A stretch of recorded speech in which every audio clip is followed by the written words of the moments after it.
Hey everybody, it's Matthew. Welcome back to the channel. Today we are going to learn the most epic of Soundgarden songs. This is Outshined. This is, of course, the most ubiquitous heavy track of the band that they ever made, with a super iconic riff that is full of all kinds of heaviness and brutal sounds. And we are going to break down that song today. So we, of course, all know this absolutely massive main riff in this song, so let's go ahead and hear that one.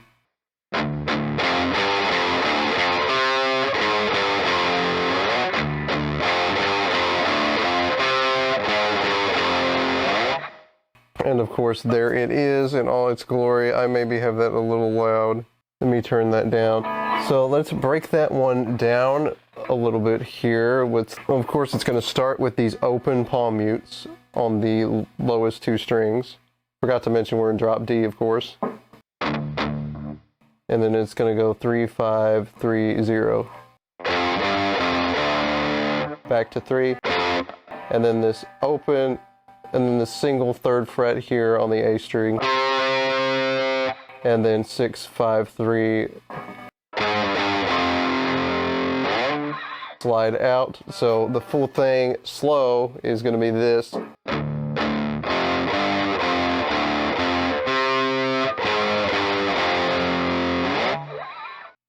And of course, before we continue, if you like the lesson so far, don't forget to go down and click that subscribe button. It really helps me out and helps the channel grow. So I'd appreciate it if you go and do that. Thanks a lot. And do not forget that slide. And then at the end of it, of course, back to the palm mutes there. Let's talk about the arrangement real quick. Of course, we had that low riff to open the song, and you're going to play that four times, but on the fourth time through, on either Kim's or Chris's guitar, I am not sure which one of them is doing some of these things. There's going to be a little bit of a different thing on the end of this fourth main riff at the opening of the song. It's going to have your usual bits, and then when you get to this part, after that, you're just going to go to this third fret of the low D by itself, and then you're going to do a trill to the fifth fret. Just like that. So it would go like this.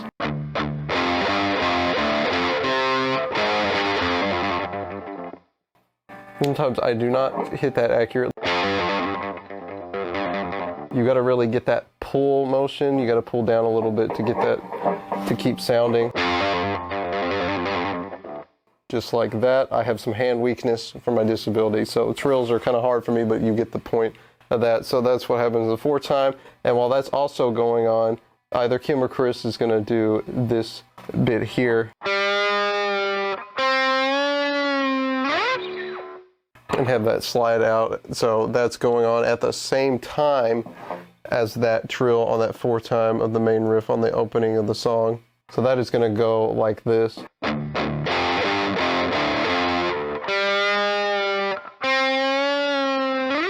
And do not forget about that slide out at the very end of that. And then we come back around to the main riff again, where the verse vocals start. And then we're going to go through that, the main riff again, 5 times this time. And we're going to have another trill lick on the end of this 5th time. It's going to be like this guy here. So there's a trill up here. Again, my hand strength with the trills, sometimes that's hard, but so that'd be like this here if you do the whole thing.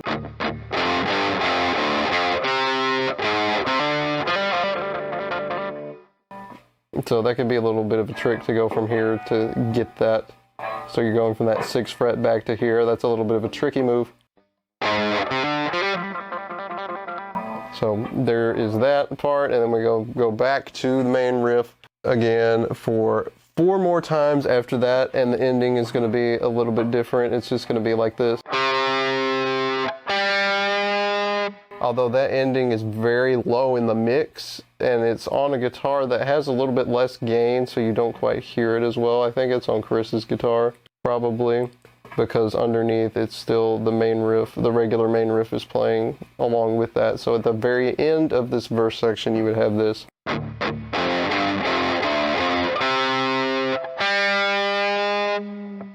And then just that bend there, and you hang on it, and then we go into the pre-chorus, of course, after that. And that is probably the trickiest riff to play in the song. But I'm going to show you guys a trick for how to get it. So let's go ahead and play that.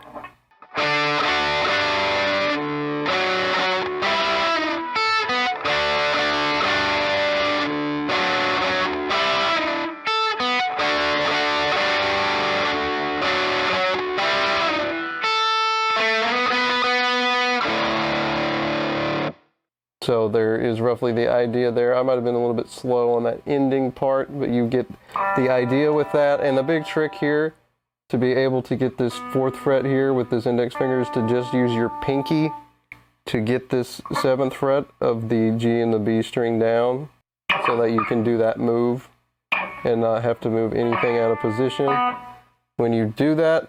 So let's do that slow. And by the way, that was the whole pre-chorus section. So you go through the whole riff 3 times, and then that 3rd time has that ending on it. So let's look at it slow here.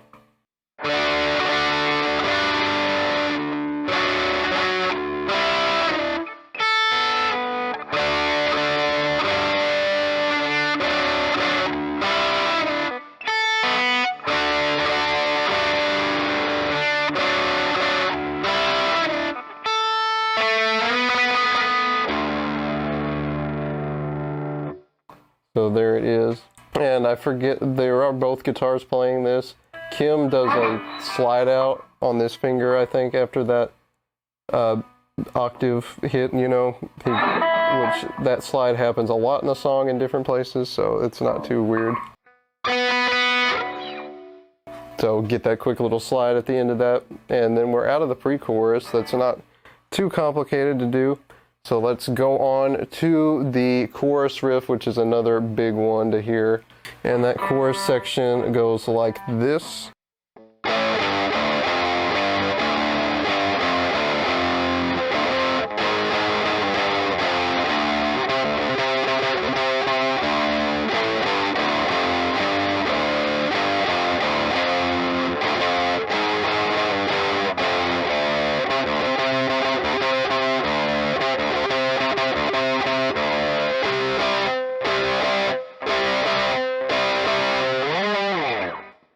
Okay, and that's the whole chorus section. You don't want to forget about that slide there, and both guitars play this whole section together.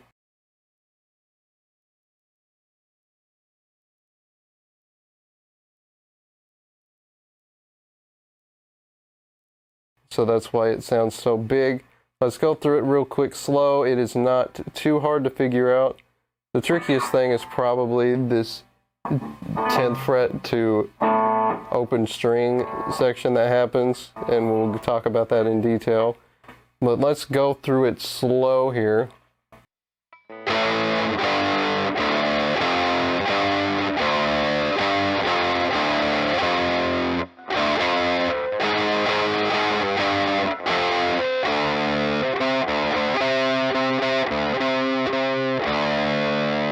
And then there's that one time through, of course, on the ending.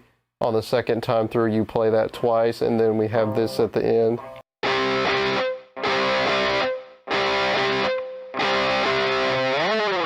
And don't forget about that slide, which goes roughly to the 19th fret. It's not really specific. You just do that and then go out all the way. It's a pretty simple section. Anyway, going back to that tricky section I was talking about here. Now this part is pretty easy to get here. So that opens with those 3 16th note hits, and then that 8th note that you hang on a little bit. And then this is where it gets tricky, because you go 16th notes to 10 10 0. And you can barely hear that because it happens so quick and there's so much distortion. Of course, the way you play it is like this. So there is that. Now let's go on to this next section here, which is a kind of a break with the main riff happening, and Kim is doing a bunch of stuff over it. So in here with it, you play the main 3 times with the low trill, and then you play it one more time with that higher trill up here ending. So that's how you play the verse, and it's the same number as the opening section. It's 4 times total.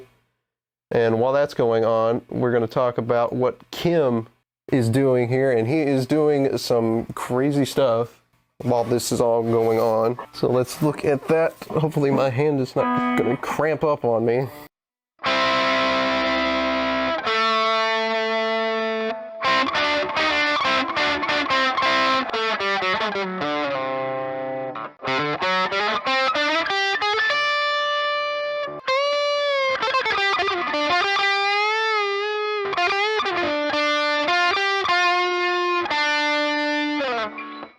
Of course, we're going to stop there, and I'll get to that section following that lead line in a little bit.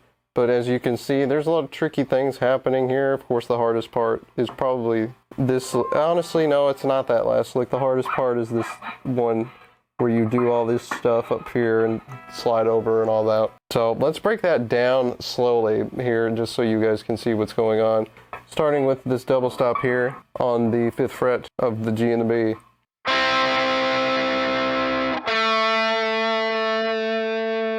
Does that vibrato 7th note there.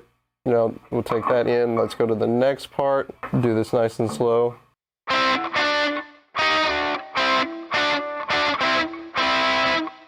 So there's that, and you got to make sure you get this slide from the 8 to the 7, which is something that people miss on a lot of their tabs there.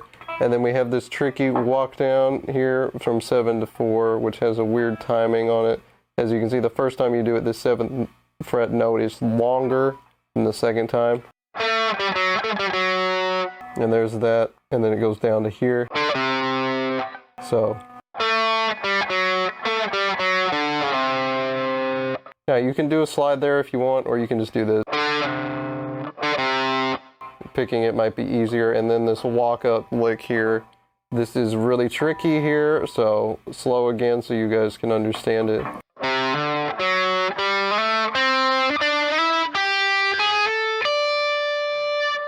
And of course you can see that each section of that has kind of the same timing and pattern, which is like this.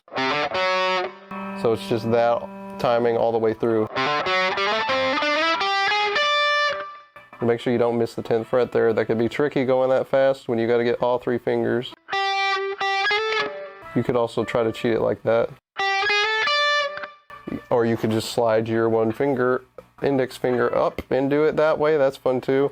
And here is this lick here at the end too. So let's look at that.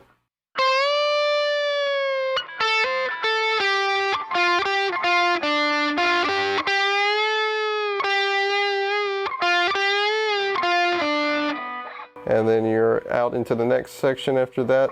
There's a weird kind of sound that happens on that very last lick when you do that bend on the 12th and come back out. It's hard to tell what's actually going on because there's a kind of weird noise happening and you think there's some extra note in there, but I think he's kind of just sitting on this 12th fret and doing that vibrato or something, or he could be even doing this here. Play this 10th fret here along with it because it is very noisy there, but I don't think that's on purpose. I think there's just it's just noisy there and he accidentally hits something and it makes a weird sound that kind of makes it stick out, but it's really just hanging out on that 12th fret and vibratoing it to keep it sustained and then come back out. And then of course we get back continuing into the verse now because the vocals come back in, and then Kim plays this fun lick here a bunch of times.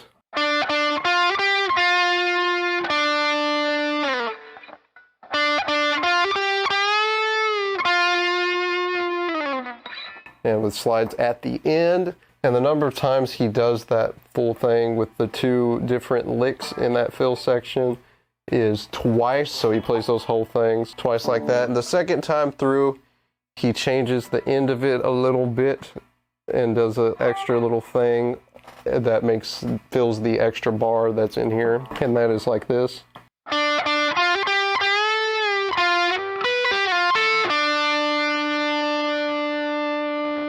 And there is that extra section, and then he's going to do it 2 more times, and then the last one, a big slide from the 10th, and that's all that's going to happen there, and that's going to be like this.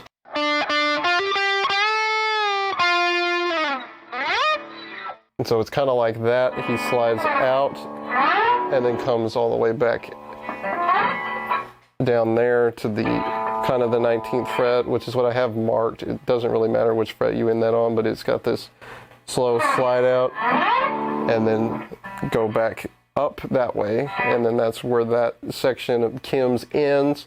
And to make a special note about what the other guitar is doing during that section is we just have the main riff 5 times with the low trill again up here on your low D, and then you play it 4 times again. There's nothing fancy at the end of this 4 time, it's just the straight up riff all the way through. And then of course on the pre-chorus we do that again. It's the same thing that I just talked about before. You play that little riff 3 times with that octave ending that you slide out. And by the way, the second guitar does not do that slide out. It just plays that and then goes to the big low D string and hits that. And then we play the chorus again, and instead of ending it with sliding up to the 19 and out, it's just going to slide back down the neck and out instead of doing that. So what I mean by that is instead of doing this at the end of it,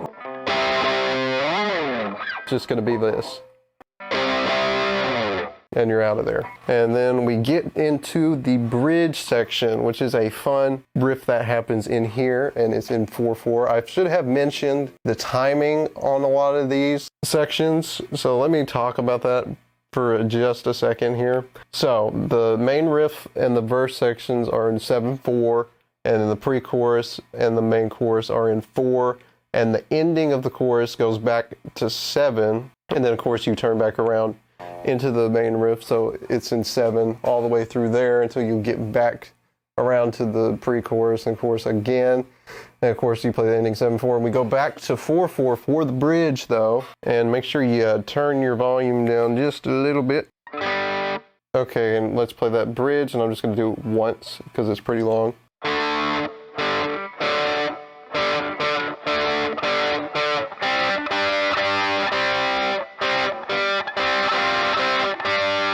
So there it is, and then you turn back around to there, and you're going to play that bridge riff is going to go 3 times in this section, and there's not any extra fills or anything like that happening. Here it is just that bridge riff straight up all the way through that, and that's just 3 times, and then it goes straight into the pre-chorus after you've done that 3 times, and then we're back into the chorus on the end, and this chorus gets played twice, and then you're going to do it again. And then there's a weird note about a turnaround after the first time through the whole chorus before the end. It has this weird turnaround where the ending gets shortened by 1 note to 6/4 instead of being in 7/4, and then there's a 5/8 turnaround measure, and then you're back into the normal chorus. You're going to play the chorus as you normally would, get to the normal ending here the first time around.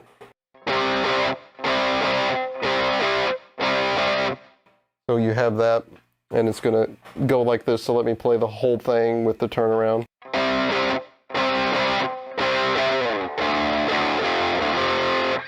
So it's like that, and then you go back into it. So let me play that a little bit more coherently so you can get the context of it with the rest of the main riff, because you actually skip the beginning of the chorus here and just do this turnaround.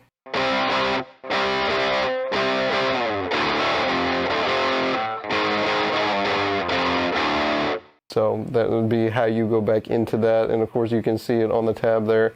And of course we go back through the chorus again as we normally would. So we're going to play it twice, we're going to do that turnaround, and then it will go back to the normal beginning of the chorus riff and then end. So after you play it 1 time with that turnaround and do all that, I'm going to play that whole section right here just so you guys get it.